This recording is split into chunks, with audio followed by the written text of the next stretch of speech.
So, um, when you watch a nature documentary, one of those really high-definition ones featuring those massive, towering glaciers. Oh, yeah, where you can hear the ice cracking in the background. Exactly, yeah. There's this incredible phenomenon called calving. And you're looking at this sheer wall of ice, right? Something that's been locked in place for literally thousands of years. Right. And from a distance, it looks like the most permanent, just unshakable structure on the planet. I mean, it's a mountain of ice. And then, seemingly out of nowhere, a chunk of ice the size of Manhattan just snaps off. Just completely detaches. Yeah, and it crashes into the ocean, sending up this, apocalyptic tidal wave. It's wild to watch because it creates this ultimate illusion of suddenness. You know, 1 second you're looking at a mountain and the very next second you're looking at a tidal wave. But, I mean, if you actually talk to a glaciologist, they'll tell you that it wasn't instant at all, not even close. Right, they're looking at the invisible stuff. Exactly. They know there were decades of invisible melting, microscopic fractures, and this deep structural weakening happening just beneath the surface, completely out of sight. So the collapse wasn't a sudden event at all. It was essentially a mathematical inevitability. Yeah, the actual drop of the ice was just the final visible symptom of a very long, very quiet process. That's actually a phenomenal way to frame it because we humans, we get so accustomed to the landscape around us, right? Whether that landscape is geographical or political or even technological. Oh, totally. We just assume it's permanent. Exactly. We mistake its current temporary state for this eternal reality. We just assume that because a structure was there yesterday, it's guaranteed to be there tomorrow. And that exact illusion of permanence, that is the core of what we are examining today. So welcome to the Deep Dive. Well, I'd be here. We had this really fascinating stack of sources curated specifically for you today, and they all converge on a very specific, very explosive snapshot in time. Friday, March 20th, 2026. Yes, March 20, 2026. Yeah. Looking at the data feed from this single day, the overarching narrative is just crystal clear. We are looking at sudden paradigm shifts. Massive ones. Yeah, we have commentators forecasting these massive overnight transformations in, well, both global geopolitics and the fundamental digital architecture we use every single day. It's like a day where two entirely different glaciers appear to be calving at the exact same time. That's exactly it. So let's get into it. Our primary source for the geopolitical side of this earthquake is a highly detailed blog post by an author named Paramendra Kumar Barakat. Right. And he's a political commentator. He actually notes in his bio that he was Barack Obama's first full-time volunteer in New York City. Oh, wow. Okay. Yeah, and his post is this incredibly bold, uncompromising prediction regarding the absolute imminent collapse of the Iranian Islamic Republic. Okay, so real quick, just to jump in here. Given the highly specific and frankly deeply charged nature of Pagat's predictions regarding regime change, the broader Middle East military strategy, it's really important to clarify our lens for the listener here. Yeah, absolutely. Set the ground rules. Right. Pagat's text is fiercely opinionated. So our goal today is not to endorse his politics or advocate for his proposed foreign policy or really take any geopolitical side at all. No, not at all. We are just putting on our anthropologist hats, basically. We're dissecting the sheer mechanics of the collapse he is forecasting. We just want to understand the architecture of his argument piece by piece. Right, we are looking at the structural integrity of his claims. Yeah. And, I mean, the scope of those claims is just staggering. It really is. If Pagat's blueprint actually plays out, we're talking about a shift that could literally change the numbers on the sign at your local gas station. Yeah. While simultaneously ending a United States military posture that has dictated, global strategy since 1979. It's massive. And the strangest part of this whole source feed is that while Pagat is mapping out this revolution in the Middle East, a completely different revolution was quietly unfolding in Silicon Valley on the exact same day. Yes. The tech side of this is wild. Right. A secret 1 trillion parameter AI model suddenly drops out of nowhere and entirely trips the global tech industry. Two deeply entrenched systems, both facing an absolute upending of their established rules. So let's start with the geopolitical map. Okay, let's do it. Pagat's central thesis is bold, largely because of his timeline. Like we mentioned, he's not arguing that the Islamic Republic of Iran is years away from collapse or, even months away. No, he says weeks. Right. He is stating that the regime is weeks away from totally disintegrating. And he points to these three pillars of rot. Decades of economic mismanagement, brutal domestic repression, and expensive regional adventurism. The phrasing he uses there is crucial. He describes the current regime as let me make sure I get the quote right, a brittle shell held together by fear, patronage, and the Revolutionary Guard's guns. A brittle shell. Yeah, the word brittle is the operative concept here. Think about it. When a material is brittle, it might be incredibly hard to the touch, right? And it can certainly cut you, Sure. but it possesses absolutely no flexibility. It cannot bend under pressure. It simply shatters. And Fragad is arguing that the state's capacity to adapt has basically vanished, leaving only this rigid, hollowed-out exterior. Wow, yeah. But what I found really fascinating is how he views the role of outside forces in actually shattering that shell. Right, the foreign military aspect. Exactly, because we're so used to seeing media narratives where, foreign military action is framed as the ultimate driver of regime change. Like the military goes in and the regime falls. Cause and effect. Right. But Pagat makes a very specific distinction here. He argues that foreign strikes, whether they're initiated by the United States or Israel, are absolutely not regime change operations in and of themselves. Right. He views them as catalysts, not conclusions. Yes. Think of it like a failing, massive concrete dam. Okay, I like this analogy. So the water building up behind the dam, that represents the millions of Iranian citizens. The pressure they're exerting is immense, but the dam has been heavily reinforced. With rebar and steel. Exactly. So if I'm interpreting Bagat's mechanics correctly, foreign military strikes are essentially just removing the rebar from the concrete. Taking out the structural support. Right. They're taking out the communication nodes, the missile factories, the drone production lines, the radar installations. But removing the rebar doesn't wash the dam away on its own. No, the water does that. Right. It just compromises the structural integrity so much that the concrete can no longer hold back the water. The people are the water. That aligns perfectly with his concept of precision degradations. The strategic purpose of these military strikes, at least in his view, is remarkably narrow. Right. It's not an invasion. Exactly. It's not to occupy a country, and it's certainly not to install a new government. The goal is strictly to strip the regime of the logistical tools it relies on to massacre its own citizens en masse. To level the playing field, basically. Yeah, because when you degrade the Islamic Revolutionary Guard Corps, the IRGC, by, destroying their command control centers, burning their ammunition depots, blinding their surveillance networks, you fundamentally alter the physical balance of power on the ground. You take away their overwhelming advantage. Right. You remove the state's monopoly on overwhelming, coordinated violence. That is the rebar coming out of the dam. But the actual force that breaks the concrete, like you said, is the raw, overwhelming numbers of the populace. And Fagat does not rely on vague, sweeping abstractions here, which I appreciate. He doesn't just write, the people will rise up and leave it at that. No, he gets incredibly specific. Yeah, the illustrative content in his post is deeply granular. It's so vivid.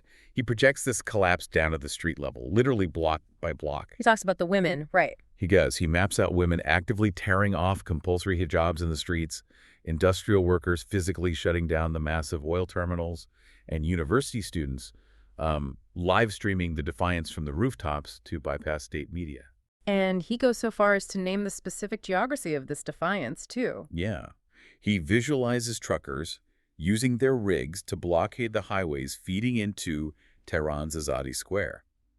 He pictures mass mobilization on the boulevards of Shiraz and the historic markets of Tabriz. It's a full-scale picture. Right.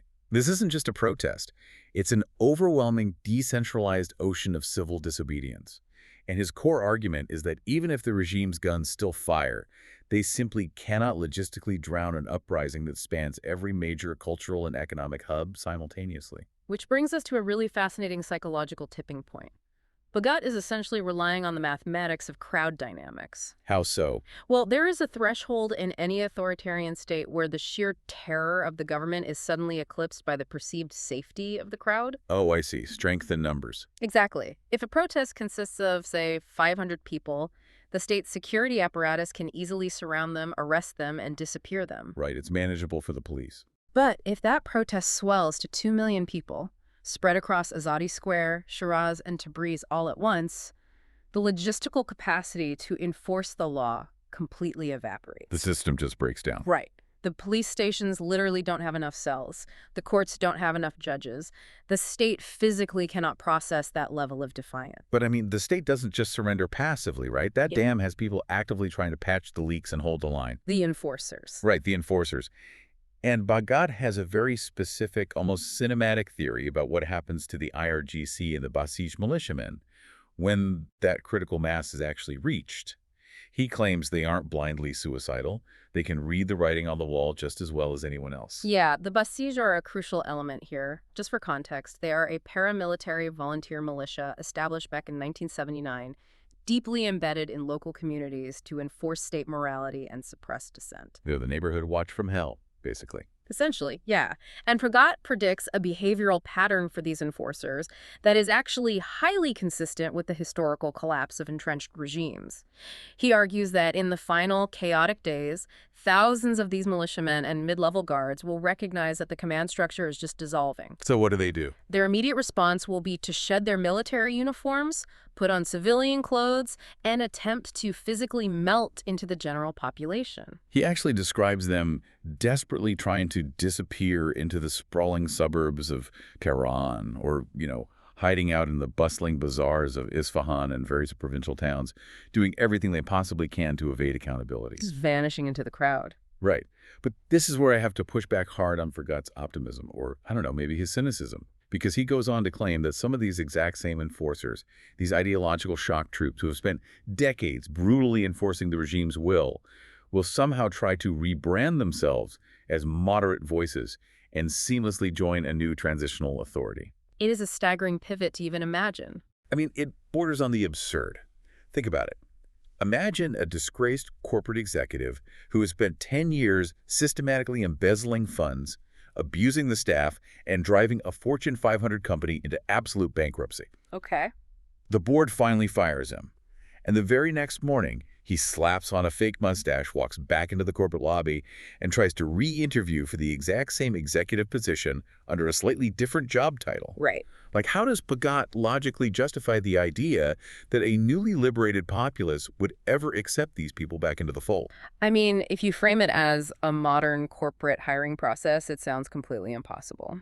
But Pagat is anchoring this prediction in stark historical precedent. Really? Where has this worked? He explicitly points to the fall of the Soviet bloc in Eastern Europe in 1989 and the Arab Spring in Tunisia in 2011. In those instances, the vast majority of the regime's enforcers did not fight to the last man. They didn't go down with the ship. Exactly. Ideological purity is almost always the very first casualty of a losing battle. Self-preservation kicks in. 100%. When the Berlin Wall fell, you had tens of thousands of Stasi officers and mid-level communist apparatchiks who suddenly, miraculously, discovered that they had been secret democratic reformers all along. Oh, wow. Yeah. They argued that they only joined the party to mitigate its worst impulses from the inside, or that they were merely bureaucrats just following orders to feed their families. The classic, I was secretly on your side the whole time defense. Right. Fagat is suggesting that the survival instinct is infinitely stronger than the desire for martyrdom for a system that is clearly already dead. Many of these enforcers will attempt to leverage whatever localized administrative power or resources they still hold to negotiate a seat at the new table. It's historically accurate, even if it is deeply cynical to think about. But let's zoom out from the streets of Tehran and the bazaars of Isfahan for a second. Sure, let's look at the macro picture. Because if this localized collapse actually materializes the way Pagat envisions, the shockwaves are not contained within Iran's borders. Not at all. They hit the global system instantly. It's so easy to look at a map of the Middle East and view this as just a distant regional issue. But the collapse of this specific regime is directly connected to the price displayed on the gas station sign down the street from your house and, the tax dollars deducted from your paycheck. Absolutely. And to understand that connection, we really have to look at the macro-level U.S. military footprint. Right. Fagat details a massive claim regarding global strategic realignment. Ever since the Iranian Revolution in 1979, the United States has maintained this sprawling, highly complex, and astronomically expensive network of military bases across the Middle East. We're talking about major installations, like Al Udeid Air Base in Qatar. Yep. The naval support activity in Bahrain, which housed the entire Fifth Fleet. Camp Arif Jan in Kuwait.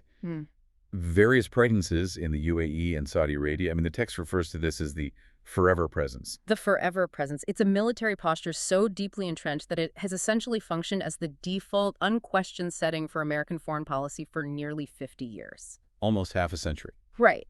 And the primary overriding rationale for deploying tens of thousands of American troops and billions of dollars of hardware to those specific locations has been the Carter Doctrine. Remind us what that is. It's the stated need to deter Iranian state aggression, protect the vital flow of global commerce through choke points like the Strait of Hormuz, and contain the vast network of proxy militias funded by Tehran. Okay, so following Bagas' logic here, if the regime shatters and Iran fundamentally transitions into a quote-unquote normal nation-state. Meaning a country focused on its own economic development rather than funding groups like Hezbollah, Hamas, and the Houthis. Right. If that happens, then the foundational architectural reason for that entire military network just vanishes overnight. Exactly. They transform from these essential strategic tripwires into wildly expensive relics of a bygone era. Fagat argues that the Pentagon would suddenly possess the geopolitical runway to shutter or drastically scale back dozens of these installations. I mean, the logistical operation of maintaining a base in the desert involves massive supply chains, constant troop rotations, billions in annual operating costs. That's a huge drain on resources. Yeah. So if the primary threat is neutralized from within, you can bring tens of thousands of troops home. The 1979-era containment policy, which has dictated defense budgets for generations, would suddenly hit an expiration date. That is a tectonic shift in global power dynamics. Just mind-blowing. But the economic ripple effects go even deeper, right down to the listener's wallet, like we were saying. The energy market. Yes, we have to talk about the energy market because the mechanics here are fascinating. The text highlights a really critical data point. Iran holds the world's second-largest proven oil reserves and the fourth-largest natural gas reserves. Massive amounts of interest. Huge. However, because of decades of heavy international sanctions, roughly 1.5 to 2 million barrels of Iranian crude per day are forcibly kept off the open legal market. Right. And to understand the impact of that, you have to remember that crude oil is a globally commoditized product. It functions like one giant interconnected pool of water. Okay, a pool of water. Yeah, it doesn't matter where the oil is pumped. The overall supply dictates the price for everyone. When 2 million barrels a day are locked away behind sanctions, the overall volume of the global pool is artificially lowered. This creates systemic scarcity. And that scarcity generates what Pagat calls the Iran premium. The Iran premium, exactly. Because those specific barrels cannot be legally traded, the global supply is inherently tighter. Therefore, the price of every single barrel of oil sold anywhere on Earth, whether it's pumped in Texas or Norway or Saudi Arabia, is artificially inflated. So what is the mechanical sequence of events when the regime falls, according to the text? Well, according to Pagat, the moment an internationally recognized transitional government is established, the sanctions architecture comes down. Almost immediate. That's the idea. International oil companies can suddenly secure contracts, they can invest capital, and they can export crude without the looming threat of secondary sanctions. And just to clarify, secondary sanctions are essentially a financial blockade, right? Right. They mean the U.S. will penalize any foreign bank or company that does business with Iran. So when those are lifted and the IRGC is no longer interfering with the oil terminals, that massive withheld volume of oil floods directly into the global pool. Just a tidal wave of new supply. Exactly. You combine that immediate influx of supply with the anticipated restoration of foreign investment into Iran's aging, neglected oil infrastructure. And the analysts cited by Fagat project a massive, sustained drop in the baseline price of global oil. How big of a drop are we talking about? Fagat is predicting a drop of $15 to $25 per barrel. Wow, that's huge. It is. And this is exactly where geopolitical theory crashes right into your daily reality. If crude oil drops by $20 a barrel, that Iran premium just evaporates. The math trickles down instantly. Right. Every driver pulling up to the pump sees their gas prices plummet. Every major airline whose, largest variable cost is jet fuel suddenly experiences a massive reduction in operating expenses, which historically exerts downward pressure on ticket prices. Cheaper flights. Cheaper flights, cheaper goods. Every manufacturer, whether they're producing plastics in Ohio or running a logistics fleet in Germany, gains incredible financial breathing room. A localized political revolution in the streets of Tehran directly translates to an increase in disposable income for households worldwide. The sheer interconnectedness of the global economy is just staggering when you lay it out like that. It really is. It is a profound demonstration of butterfly effect economics. However, it is vital to acknowledge that every single one of these optimistic ripple effects, the closing of military bases, the plunging cost of energy, the stabilization of the region, depends entirely on one monumental, incredibly fragile assumption. And what's that? That the transition of power inside Iran does not immediately devolve into a catastrophic, multi-faction civil war. Yes. Which brings us to the most precarious part of Pлагат's thesis. Choreographing a revolution without creating a vacuum. The vacuum is always the danger. This is the obvious glaring fear. We have seen this exact scenario play out over the last 2 decades, and the resulting historical footage usually resembles a horror film. Yeah, unfortunately. Removing the top layer of an authoritarian regime almost invariably triggers chaos. You look at the removal of Muammar Gaddafi in Libya, or, the uprisings against Bashar al-Assad in Syria, the immediate aftermath was not a blossoming democracy. No, it was a brutal, protracted, bloody power vacuum. Various warlords and extremist factions basically tore those countries apart. Right.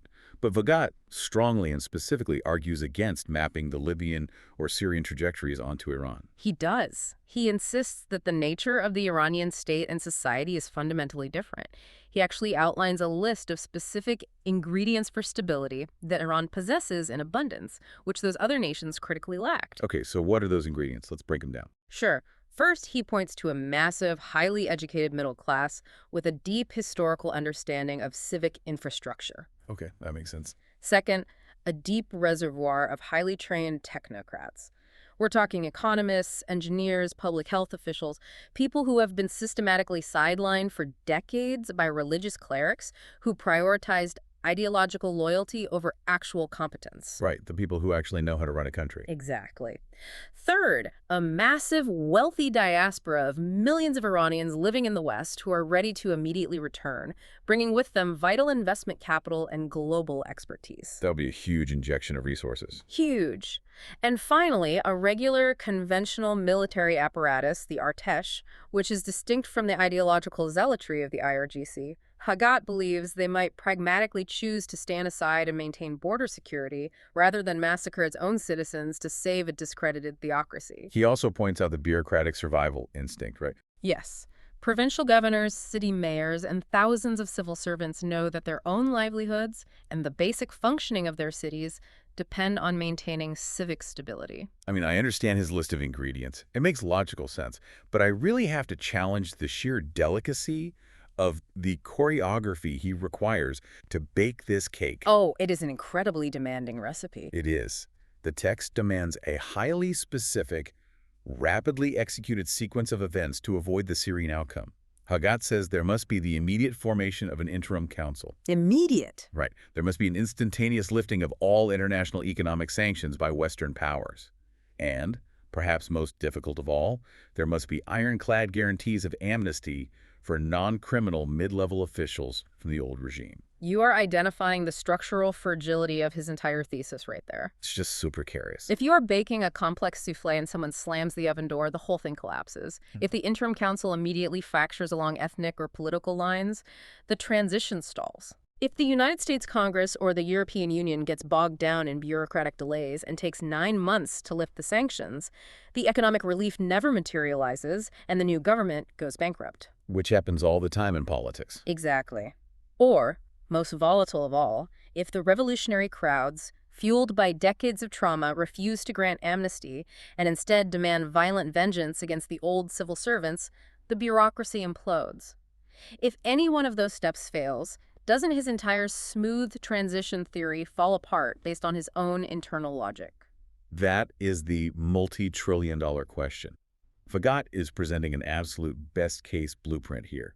Transitions of power are notoriously messy, emotionally charged, and totally unpredictable. Very true. But I think his counter-argument lies in the existence of that technocratic layer we talked about.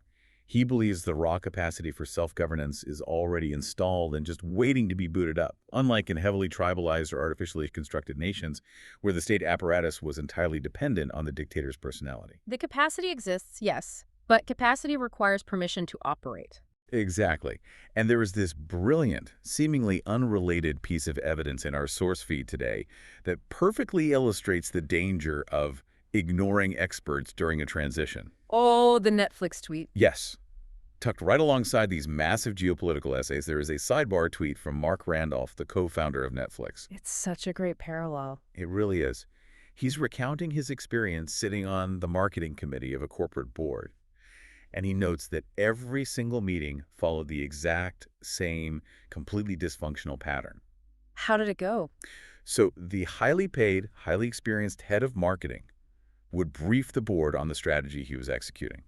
And then a room full of board members, none of whom were marketers, by the way, would immediately start telling the head of marketing exactly what to do instead. It is the classic paradox of leadership, isn't it? You hire an expert for their specific knowledge, and then your own ego prevents you from allowing them to actually utilize that knowledge. And if we map that thematic parallel directly onto the technocrats waiting in the wings in Iran, the stakes become crystal clear. Oh, absolutely. The ultimate success of any transition relies entirely on the revolutionaries having the discipline to let the actual experts do their jobs. Right. If an interim council of newly victorious, highly ideological figures, even if they're passionately pro-democracy, starts dictating monetary policy to the central bankers, or telling the petroleum engineers how to run the refineries, or micromanaging the civil servants who keep the water running, you end up with the exact same paralyzing dysfunction as Randolph's corporate committee.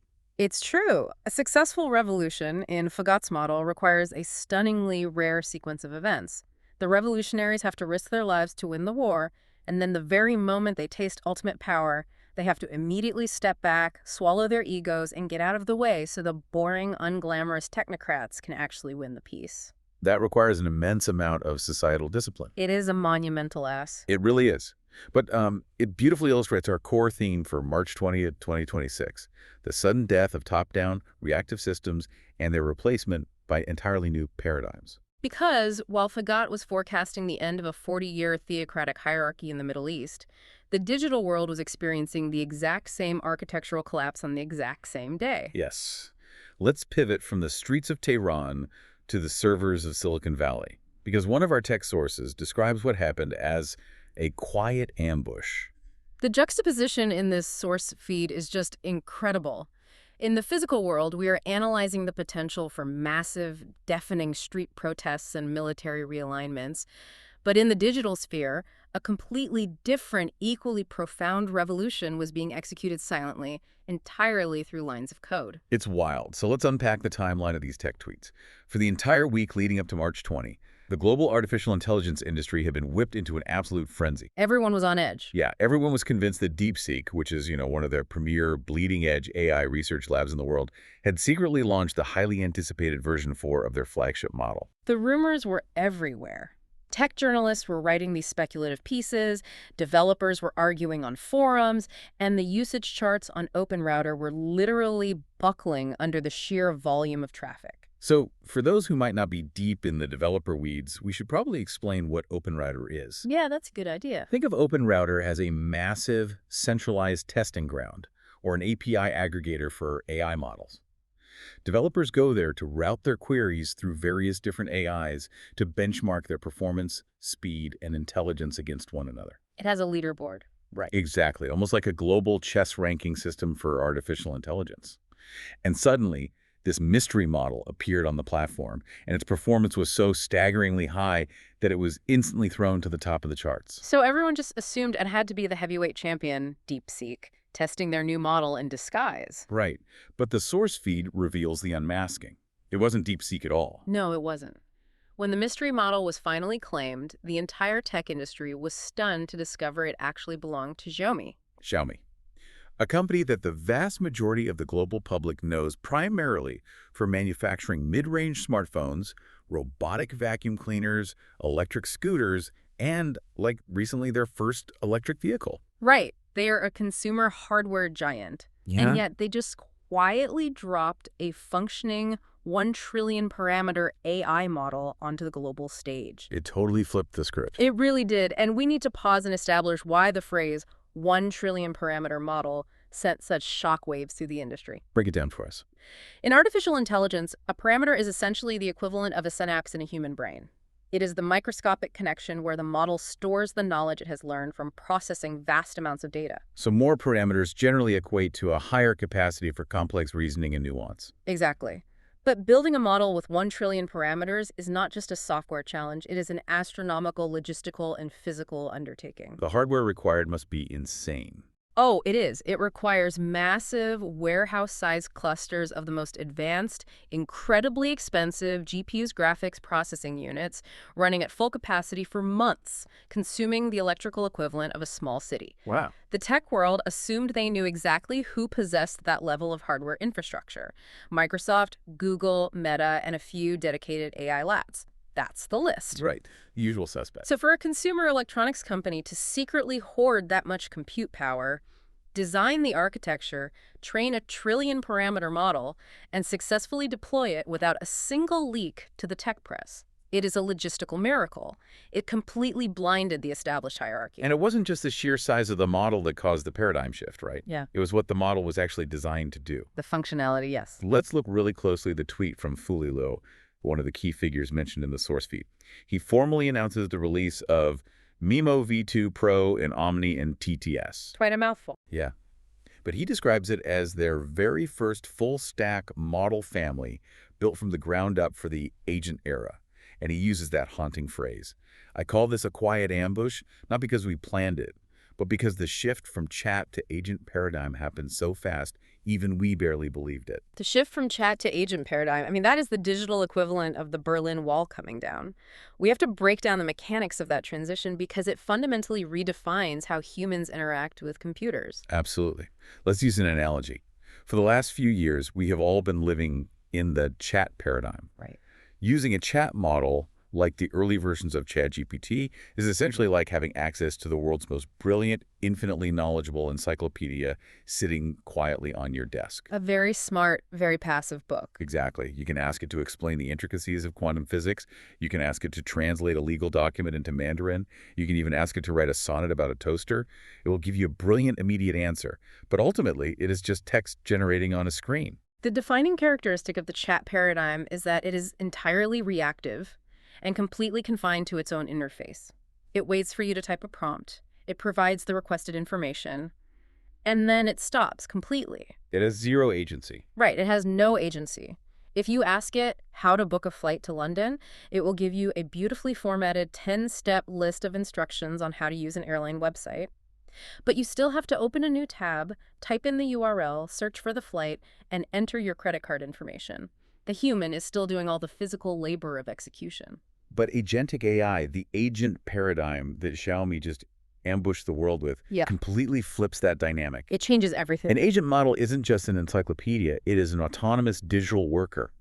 Handing a task to an agent is like handing that brilliant encyclopedia your physical credit card, giving it your laptop password, handing it a complex multi-step to-do list, and telling it to go get things done while you go get a coffee. Because it possesses the capability to take action in the external digital environment on your behalf. Exactly. If you tell an agent model to book a flight to London, it doesn't give you a list of instructions. It uses its internal browser to navigate directly to the British Airways website itself. It visually parses the layout of the web page. Yes. It clicks the drop-down menus, selects your preferred window seat, pulls your frequent flyer number and encrypted payment information from a secure vault, executes the financial transaction, and then drafts an email to your boss, letting them know your itinerary. It doesn't just talk to you, it actually does the work for you. Right. And this is where Luo's mention of Omni and TTS becomes so critical to understand. Omni refers to omnimodal capabilities, and TTS is text-to-speech. So what does that practically mean? This implies that Xiaomi's new agents isn't just reading text files. It can see images, it can process live audio, synthesize human-like speech in real time, and interact with complex software interfaces exactly the way a human user would. That is just mind-blowing. And when Luo admits that even we barely believed it, he is capturing a profound, almost terrifying truth about the nature of exponential technological growth. What do you mean? Well, the creators themselves are being caught off guard by the sheer velocity of the emergence. They built the foundation, sure, but the architecture assembled itself faster than they modeled. Ah, it's the glaciologist watching the ice shelf snap. Yes, exactly that. The entire technology sector spent years painstakingly laying the groundwork. They refined the transformer architectures, they scaled up the data centers, and it all felt like a very steady, predictable, linear progression. They thought they had plenty of time. They thought they had years left in the chat paradigm to monetize and build products, Yeah. and then suddenly, out of nowhere, an electric vehicle and smartphone manufacturer drops a 1 trillion parameter agent model that instantly renders the old way of interacting with computers completely obsolete. The chat era was the invisible melting beneath the surface. And the agent era is the Manhattan-sized chunk of ice crashing into the sea. The thematic synthesis here is just brilliant. Okay. If we draw a line connecting Fuli Luo's tweet from Silicon Valley directly to Paramendra Kumar Bhagat's blog post about the Middle East, an incredibly cohesive narrative emerges for this single chaotic Friday in 2026. It's all connected. It is. Whether we are analyzing the sudden, unexpected disintegration of a heavily militarized, deeply entrenched authoritarian government, or we are watching a consumer electronics company suddenly dominate the bleeding edge of artificial intelligence by launching an autonomous digital workforce. Both of these sources highlight the exact same phenomenon. Which is? They prove how incredibly fast, complex, seemingly permanent systems can be entirely upended. The illusion of permanence is violently shattered twice in two entirely different domains on the exact same day. Precisely. In the realm of geopolitics, you could argue that the chat paradigm represents the old 20th century method of statecraft and diplomacy. It is slow, highly reactive, deeply structural, and entirely built around the 1979 paradigms of containment, proxy wars, and top-down authority. So what's the agent paradigm in geopolitics? The agent paradigm in geopolitics is the sudden, terrifyingly autonomous, people-powered revolution. It is millions of citizens bypassing the traditional state infrastructure entirely, taking direct action in the streets and executing systemic change without waiting for instructions from a centralized authority. In both the digital world and the physical world, the old rules simply stopped applying. That is such a powerful way to frame it. So as we bring this deep dive to a close, let's just take a moment to summarize the sheer staggering scale of the ideas we have extracted from this one single stack of sources. It's been a lot to process. It really has. On one side of the globe, we are looking at the very real potential for millions of ordinary Iranian citizens to entirely reshape the geopolitical map of the Middle East, force the Pentagon to redraw its global military deployment strategy, and drive down the price of energy for the entire planet, simply through the sheer, unyielding force of their defiance in the streets. A massive physical disruption. Right. And on the other side of the globe, we have the most advanced technology companies on Earth waking up to the realization that the entire paradigm of computing has shifted overnight, moving from a world where we talk to our artificial intelligence to a world where our artificial intelligence acts autonomously for us. And this highlights exactly why engaging with these sources is so crucial. Being genuinely well-informed is never just about memorizing isolated facts. No, not at all. It isn't just knowing the exact parameter count of a new AI model or knowing exactly how many millions of barrels of oil are locked up by secondary sanctions. It is about recognizing the accelerating pace of change and understanding the deep, invisible interconnectedness of these global systems. The ripple effects. Right. These massive macro-level shifts, whether they're unfolding violently in the choke points of the Strait of Hormuz or processing silently in a massive liquid-cooled server farm running a new autonomous agent, they are never isolated events. They are systemic shocks. They trickle down relentlessly. They do. They eventually dictate the cost of your daily commute, the security posture and tax burden of your nation, and the very fundamental software tools you will be required to use to do your job tomorrow morning. It always comes back to that glacier, doesn't it? Mm-hmm. We spend our entire lives staring at these massive, towering, imposing structures, the political maps drawn by previous generations, the deeply complex economic systems that govern our wealth, the fundamental ways our technology operates, and we subconsciously assume they will be there tomorrow simply because they were there yesterday. We mistake rigidity for permanence. Exactly. We mistake rigidity for permanence. But the sources we've examined from March 20, 2026 paint a vivid, undeniable picture of sudden, massive collapses and overnight breakthroughs. It forces you to reevaluate the landscape. It really does. And that is the final provocative thought I want to leave you with today as you go back to your routine. Look closely at your own life, your own industry, your own community. What deeply entrenched system, process, or institution looks like an unshakable permanent fixture today, but is actually just a brittle shell, full of invisible, spreading fractures, just waiting for a single, powerful wave of change to wash it away tomorrow? It is a profound question. It demands that we look past the imposing facade of the present moment and critically examine the actual structural integrity of the world we are standing on. It truly does. Because when that ice shelf finally drops, you want to be the one who knew the water was melting all along. Thank you so much for joining us in exploring this feed. We will be back next time to unpack another stack of sources, find the hidden currents, and figure out what is actually shaping our world. Until then, keep questioning the permanent.